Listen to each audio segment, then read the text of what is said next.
இந்த 2026ஆம் ஆண்டு கடகராசி என்பவர்களுக்கு வந்து பார்த்திங்கன்னா பணம் சம்பந்தப்பட்ட விஷயங்களுக்கு பிரச்சனைகள் வராது. முதல்ல நல்லா தெரிஞ்சுக்கணும். பணம் சம்பாதிச்சே தீருவாங்க, அது எந்த டவுட்டும் கிடையாது. ராசிக்கே குரு வராரு, உச்சம் பெறக்கூடிய ராசி. அதனால் பணம் சம்பந்தமான பிரச்சனைகள் இருக்காது.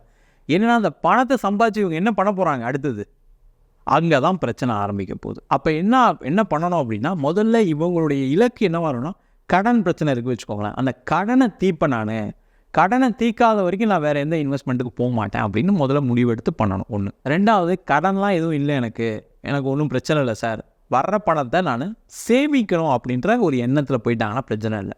என்ன பண்ணுவாங்கன்னா, இவங்க முதல்ல சொன்ன மாதிரி நிறைய உதவிகள் செய்வாங்க. யாராவது ஒருத்தர் பணம் டக்குன்னு எடுத்து கொடுத்துருவாங்க.